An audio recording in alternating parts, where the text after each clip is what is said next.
And he can do a little bit of everything. His piano playing is kind of like his comedy. You never know what's coming next. That's what I love about him. Make welcome Mr. Tim Lovelace, the Red Gold Hall. Yeah. Thank you, Dwayne. Let me hear y'all in the house. Oh, I'm glad. How many of y'all were in just the last show? Let me see your hands. How many of y'all came back anyway? You just didn't feel like walking anywhere, did you? You just went around in a circle. How many of y'all, it's your first time to see me this week? Raise your hand. Oh, that's a bunch of you. Let me give you a big old bow. Here I am. I was born and relapsed 7 times. I checked my IQ and it's so low, I don't even know. Well, you know, when you're from South Alabama, they expect you to be Forrest Gump's cousin anyway, so it doesn't really matter. But how many from the deep south? Anybody here from Alabama? I heard one who. Where are you? Where are you? In the very back. You must be Baptist. Well, good to see you. What part of Alabama? Tuscaloosa. Tuscaloosa. Tuscaloosa. That's University of Alabama. That's Roll Tide country there. Anybody here from, yeah, somebody said it. I was going to say Dubai, so I'm glad you're here. How many from, last time I did this last thing, I said, how many of y'all from the South? I said the Midwest. And then I said up north, and it was silent. How many from northeast up north? There you are. You were in last year. What part? Jersey. Oh, I've been there several times. That's a pretty state. It really is. It's not. I can't help where you bought a house, but where I went, it was pretty. No, but see, in New Jersey, they'll just talk back with you. You know, that's a pretty state. No, it's not. I like that. Just tell you exactly what you think. Anybody from California? There you are. One person. Well, I'm glad you made it. And glad you made it. Anybody from overseas?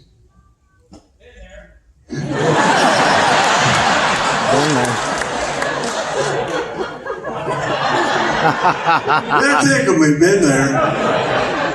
Now I'm talking about actually Europe. I'm not talking about Alabama or Mississippi. I know, third world country. I can say that because I'm from, my family, actually my dad's family's from Mississippi. My mom's family's from Alabama. And I don't mean to brag, but both states claim me. That's pretty sweet though. I mean, they talk about me and they claim me. And, but it's not really a compliment. I mean, Mississippi claims I'm from Alabama, and Alabama claims I'm from Mississippi. And if you didn't catch that, you definitely don't need to homeschool. My wife's from Ohio, and you know, I was thinking about the other day. I got a story I'm going to tell you, a couple different things, but I just get to rambling when I come in. I just like to talk to y'all. It's just like we're all in a living room together. It's a big living room, and y'all have living rooms like this in New Jersey? No, okay, all right. And but you know, Southerners, they depict us on Hollywood. My big thing is, I don't care, you know, I mean, I go all over the country, and most of y'all won't believe this, but if you talk, you've got an accent. You can't, yeah, I mean, none of us in America can go to London and say we speak neutral English. They know right away, and I get on the planes and I pick them out. I'm serious, because I can tell. Because sooner or later somebody's going to make fun of me, and then I'm ready for everybody. Because I love to have a good time on that. And then finally the stewardess will come up, and I've already heard people talking all around me. And somebody will say, they'll say, would you like something to drink? And I go, yes, ma'am. I'd like to have a black cup of coffee. And somebody goes, coffee, you got an accent. And then I go, you do too. And they go, no, we're neutral. And then I go, no, you're from Wisconsin, and you're from Pennsylvania, the central part of Pennsylvania. And some of them's hard, and you're either from Oregon or Washington State, and you're from the Ozarks. I can't tell if it's Springfield, or I can't really tell. It's hard to tell, but you're from around the Ozarks. And I start naming them. And then all of them go, no, we're neutral. I'm from Ohio. We don't have accents. And then the person from Washington goes, well, No, you talk different than me. We're neutral up in the Northwest. I've just started a war, and I'm just sitting back there with my coffee. And then Wisconsin, we don't have accents in Wisconsin. I go, yeah, I just listen to them. And then when they get through all talking back and forth to each other, I go, hold on, I just got one question to ask. Was I right? Was I correct? And they go, yeah, but we don't have accents. I'm going, how did I know? Because I've traveled all my life. And then, so when I go to France and they're speaking Pepe Le Pew, I'm in trouble. But anyway, all I know I was going to say, in Hollywood, they always depict Southerners as talking real slow. In some places, in some areas, you know, there is slower Southern accent, dialect. But it's not like Hollywood depicts it, because really, most of the South, we run our words together. Because life is short. We're saving time. My wife, first of all, it's two different languages. We've been married now almost 30 years. But when we first got married, we only been married 2 weeks. She said, honey. She could take 4 seconds to say one word. Honey. The same amount of time I say a full sentence. What do you want, baby doll? Why you is one word. Did you hear that? Why you want, baby doll? Baby doll is one word. Why you want, baby doll? She said, have you ever had a bagel? She enunciates, and I love it. I run mine together. She said, have you ever had a bagel? And I said, do what? She said, have you ever had a bagel? I said, no. When I was real little, I had a bird dog, but I never had a bagel. You didn't catch that, not from the deep side. We stand around, we'll do s'mores in the backyard and have a fire, and you know, we never said like, oh my, there is some smoke I think I have some smoke in my eyes. We'd already be blind by then. We just go, whoo, smoke my eyes. Smoke, one word, my eyes, second word. You know what I'm saying? We just run it all together, and I love it all. And then what about this? Canada, anybody? Somebody was in here last night from Alberta. Anybody from Canada? No one from Canada. No one. Years ago, but not anymore. Right? Well, then good. I'm going to tell a story about Canada. You've been here long enough. What part of Canada? Okay, I'll tell you. Yeah, I've been all up in that area, and Catherine and St. Catherine's and all that. But I want to tell you, I was, you know, I just look at life a little differently. And I was, as some of y'all already know that. And I was up in Canada, and this happened about 3 or 4 years ago. And nice. I love my Canadian friends. I love to go back. I'm going back to Alberta coming up, and I love Canada. I love Tim Hortons coffee, and I love the fact that Tim Hortons has donuts named after me, Timbits. I love it. And I love Canada, but you know, it's two different cultures, you know, and something, especially if you're from Alabama, that's a different culture amongst the whole world right there. And so I was flying back next to a very educated man, and he had those $30 adjectives and kind of had a low voice. And he was talking to me, and I said, well, what kind of work do you do? We were talking about different things and work and all, and he said, I'm an engineer. I said, oh, la-di-da-da-da. He said, what kind of work do you do? I said, I fly around the country and tell people I'm ignorant and they pay me. And he said, no, seriously, I'm serious. What do you do for a living? I said, I'm serious. That's what I do for a living. He said, well, that's strange. I said, I know. I said, they say it's comedy, that I mix in music with it. And then I told him, I said that I love to tell people, I said, I'm a Christian and I'm not ashamed of that. And I go a lot of different places for comedy, but then I tell people where I found real joy. So we had a nice little talk. But then out of the blue, he asked a question that just dumbfounded me. You see, most of y'all know that Canada is on a different metric system and all than us. And nothing wrong with that, but like they have kilometers, we have miles. You know, we have a gallon of milk, they don't. And it's a different world. The center, Fahrenheit and all that stuff, Celsius. And if you've lived long enough, and I'm talking to some people in here, because if they're scooters, you're my people. But seriously, our age group, we've seen what a lot of times they would say, we're going to change. You remember that 2 or 3 different times? We're going to change. In about 5 years, we'll have the same system as Canada. You remember them talking about that? At least a couple different. See, I'm not crazy. They're talking about changing it. And out of the blue, and what a lot of people don't know is this. They think it's Canada. A lot of Americans, if they haven't traveled overseas, they just think Canada's a little different. But no, about 98% of the world is on the same system. We, Americans, what I like about us is that we're just a little different. We don't care. Not that one's right or wrong, it's just that if we can go get a gallon of milk, that's all we can get. We start to get $10, 10 gallons of gas, and we're going 60 miles an hour. We're not going to convert. And then he looked at me and he said, do you think America will ever convert? Did you catch what I said? He looked at me and asked that. I said, you're asking me? I said, you're talking to a man who's getting ready to land in a different country, and I don't know where my passport is. I have no idea if we're ever going to convert. I said, but I would imagine just in road signage, it would be millions and millions of dollars to change everything over to kilometers. All of our maps, our speedometers, everything. I'm talking to an engineer and he's talking to a nut. And then he said, I thought, well, that'd be the end of it. I just told him I'm ignorant. I told him if ignorance is bliss, I'm blistered. He said,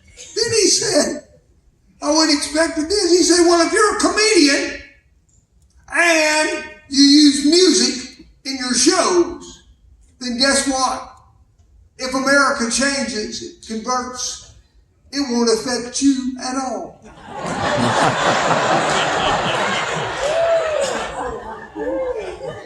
To which I replied, somebody said, right on. To which I replied, I'll have to think about that. So I've been thinking about it for about 4 years now. And I got to thinking, if we change, everything's got to be changed. If we change our songs, our poems, our roadmaps, everything will have to convert. And so I'll just leave it up to you. I'll give you a little example and see what you think, if it would affect anything, if it would even affect music. When I was a kid, just a young kid, I had a 9-transistor radio, and I used to love there was a radio station at home, WUNI, and they played a conglomeration of music, a big variety of genres. And the Florida Boys had a song called Leave a Lot of Happy Tracks, and I loved that song. And I would call and stutter. It would take me 30 minutes to get it out. They'd say WUNI, and I said, will you play the Florida Boys singing Leave a Lot of happy tracks? And they said, yes, but we don't know when we'll play it. And I'd go out there and get my treehouse with my little 9-transistor radio, and they would play all kinds of stuff, Andy Williams and country music and pop music and everything. I'm waiting on happy tracks. And there was a song at that time that was real popular called 500 Miles by Bobby Bear, and it was a sad song. And this is a gospel a meeting here, or a gospel concert, and I don't want to make y'all sad, because words affect me deeply, and I'm a big baby boy. But I want you to just think, if we change, will it change the feeling of our songs? And I know this is a sad song, but just bear with me, and you can decide for yourself. It's a sad song. Some issues require tissues. Teardrops fell on Mama's note When I read the words she wrote, she said, I miss you, son. I love you. Come back home.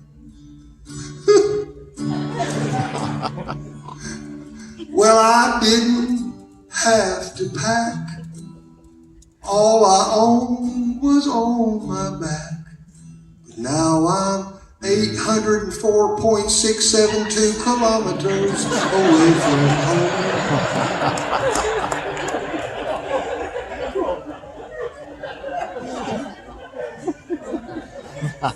Y'all catch things at different times. Away from home, away from home, scared and tired and all alone. Yes, I'm 804.672 kilometers away from home. Yes, I'm 804.672 kilometers away from home. I'll leave it up to y'all to figure it out. Now, somebody did want to hear a song that I wrote a long time ago, and I was with the Florida Boys, and I used to have a single for a lot of years, and during Christmas time I'd go caving and get back in the mountains, and then I'd find on Sunday a little church I could go visit. Somebody asked for this song, and I used to do it with a track. Haven't done it in a long time, but somebody wanted to hear it, so I'm going to do it for them.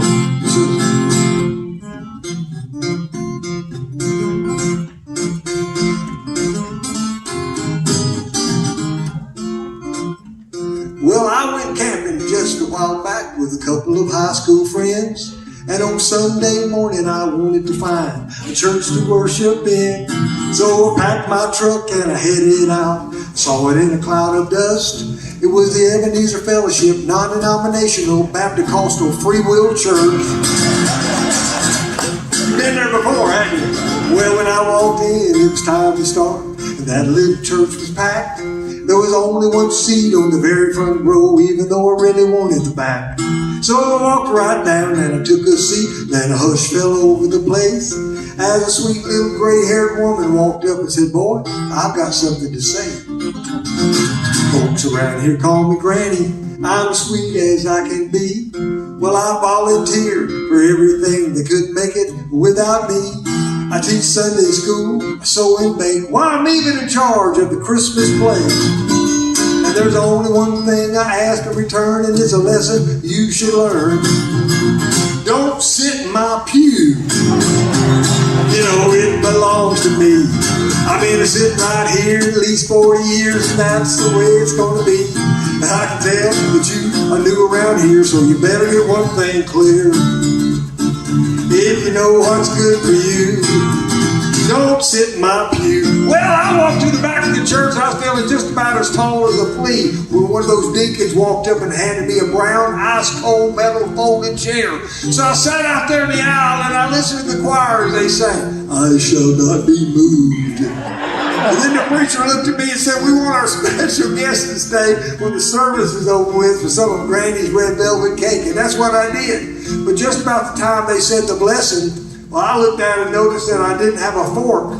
Well, I'd made enough commotion for one day, so I thought, I'll just ease in there in the kitchen and find the utensil drawer and help myself. And that's what I did. But just about the time I located that utensil drawer, somebody walked up from behind and spun me around. See if you can guess who it was. "Stay out of my kitchen, boy." Put your hands together. "Stay out of my kitchen, boy. No, it belongs to me. I've been cooking in here these 40 years, and that's the way it's gonna be. I can tell that you are new around here, so you better get one thing clear. If you know what's good for you, stay out of that kitchen." Why don't you reach right up and kiss me on the cheek and said, "You know what? Granny hopes you come back next week. But if you do the next time, don't get my parking space. Don't sing so loud. Wear a coat and tie. Come early enough for Sunday school. Stay out of my kitchen." But you know what? I can always tell which ones of you all have never seen me before. Because y'all are the ones right now that look like you're at the dentist.